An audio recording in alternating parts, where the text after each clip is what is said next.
নমস্কার বন্ধুরা, কেমন আছেন সবাই। তো আজকে আমি চলে এসেছি মমস কিচেনে আরেকটি নতুন রেসিপি নিয়ে। তো আজকে আমি আপনাদের সঙ্গে শেয়ার করব কলার মোচা এবং সুজি দিয়ে তৈরি একটি সন্ধ্যের সুন্দর টিফিন। তো এবারে আমি একটি কড়াইতে জল দিয়ে নেব এবং তার মধ্যেই আমি আগে থেকে ছাড়িয়ে রাখা কলার মোচাটি দিয়ে দেব এবং তার মধ্যে দিয়ে দেব সামান্য লবণ। এবার এটিকে আমি সিদ্ধ করে নেব। তো এটিকে আমি কিছুক্ষণ ধরে সিদ্ধ করে নেওয়ার পর তারপর একটি বাটিতে নামিয়ে নেব। কিছুটা ঠান্ডা হয়ে যাওয়ার পর আমি এটি একটি মিক্সার গ্রাইন্ডারে ভরে নেব এবং তার মধ্যে দিয়ে দেব দুটো লঙ্কা এবং কিছুটা পরিমাণে আদা। তারপর এটিকে আমি মিক্সিতে পেস্ট করে নেব। তারপর একটি কড়াইতে তেল সামান্য পরিমাণে গরম করে নিয়ে এর মধ্যে আমি গোটা জিরে দিয়ে নেব। এবারে এর মধ্যে আমি হাফ কাপ মতো সুজি নিয়ে সেটি ভেজে নেব ভালোভাবে।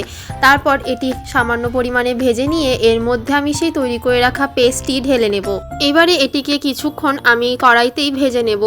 তারপর কিছুটা ভেজে নেওয়ার পর এর মধ্যে আমি 1 কাপ জল ঢেলে নেব। এটির একটি ডো তৈরি করার জন্যই আমি এর মধ্যে 1 কাপ জল মিক্সড করেছি। তারপর আমি এর মধ্যে সামান্য পরিমাণে লবণ মিক্সড করে দেব। ব্যাস, এখানে আমার সেই ডোটি তৈরি হয়ে গেছে। এবার আমি এটিকে একটি থালাতে নামিয়ে নেব। তারপর এটি সামান্য পরিমাণে ঠান্ডা হয়ে যাওয়ার পর এর মধ্যে আমি কিছুটা পরিমাণে তেল দিয়ে নেব। তারপর এটিকে আমি হালকা হাতে ভালোভাবে মেখে নেব। এবারে অন্য সাইডে আমি একটি বাটিতে সেই যে আগে আমি কলার মোচা দিয়ে মিশ্রণটি তৈরি করেছিলাম সেখান থেকে কিন্তু আমি 1 চামচ উঠিয়ে রেখেছিলাম। সেটার মধ্যেই আমি 2 চামচ মতো চালের গুঁড়ো, সামান্য পরিমাণে লবণ, সামান্য পরিমাণে লঙ্কার গুঁড়ো, হলুদ গুঁড়ো এইসব মিক্সড করে তারপর সামান্য পরিমাণে জল দিয়ে এটির একটি মিশ্রণ তৈরি করে নেব। এবারে সেই যে ডোটি তৈরি করলাম সেটি বেলে নেওয়ার জন্য আমি চালের গুঁড়ো ইউজ করব। আপনারা চাইলে এর পরিবর্তে ময়দা বা আটাও ইউজ করতে পারেন, কিন্তু আমি এখানে চালের গুঁড়োটাই বেছে নিলাম। তারপরে এটিকে বেলে নিয়ে আমি এভাবে কেটে নেব।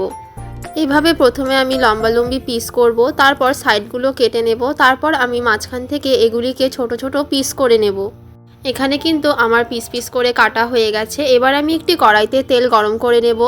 এবারে সেই যে তৈরি করে রাখা মিশ্রণটি আছে সেই মিশ্রণের মধ্যে আমি পিসগুলি ডুবিয়ে ডুবিয়ে তারপর তেলের মধ্যে দিয়ে দেব এবং ভেজে নেব। তো এখানে আমি একটি চামচের সাহায্যে এটিকে ভালোভাবে ডুবিয়ে নিচ্ছি। আপনারা চাইলে হাত দিয়েও ডুবিয়ে নিতে পারেন। এবারে আমি তেলের মধ্যে এটি ছেড়ে দিলাম। এবার বাকিগুলো আমি সেমভাবে তেলের মধ্যে ছেড়ে দেব এবং এরকমভাবে লাল লাল করে ভেজে নেব। তো বড়াগুলিকে কিন্তু আমি প্রথমে হাই স্টিমে এবং তারপর মিডিয়াম স্টিমে হালকা করে ভেজে নেব। এবার লাল লাল করে ভেজে নেওয়ার পর ব্যাস, বড়া আমার তৈরি হয়ে গেছে। বড়াগুলি খেতে কিন্তু বেশ মুচমুচে হয়েছিল, কারণ এর মধ্যে যে আমি ইউজ করেছি চালের গুঁড়ো। আপনারাও যদি রেসিপিটি ভালো লাগে তাহলে অবশ্যই একবার বানিয়ে খাবেন। একবার খেলে কিন্তু বারবার খেতে মন যাবে।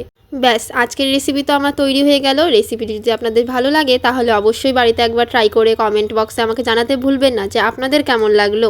আর রেসিপিটি যদি আপনাদের কিছুটা ভালো লেগে থাকে তাহলে অবশ্যই একটি লাইক করে পাশে থাকবেন।